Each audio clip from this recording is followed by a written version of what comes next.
Hi friends, 2026 Shivaratri முந்தைய நாள் பார்த்திங்கன்னா சனி பிரதோஷம். அந்த நாளில் தவற விடாதீர்கள். சனிக்கிழமை வருகின்ற இந்த சனி பிரதோஷ நாளில் விரதம் இருந்து சிவபெருமானை வழிபட்டால் குழந்தை பாக்கியம் கிட்டும். நம்மளுடைய உடல் ரொம்ப நாளாக நோய்வாய்ப்பட்டிருக்கிறவங்க பார்த்திங்கன்னா சனி பிரதோஷத்தன்று பால் வாங்கி கொடுத்து அபிஷேகம் பண்ணால் கண்டிப்பாக அந்த நோய் நீங்கும் என்பது ஐதீகம். இந்த சனிக்கிழமை நீங்கள் சிவ வழிபாடு செய்தால் 5 வருடம் சிவ தரிசனம் செய்த பலன்கள் உங்களுக்கு கிடைக்கும்.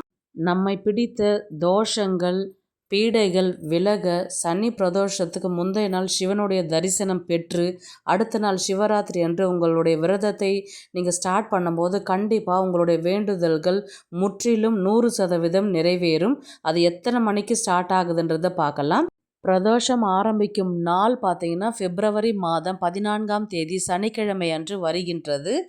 திரியோதசி திதி பார்த்தீங்கன்னா மாலை 4:45 மணி முதல் அடுத்த நாள் ஞாயிற்றுக்கிழமை மாலை 5:50 மணி வரை உள்ளது.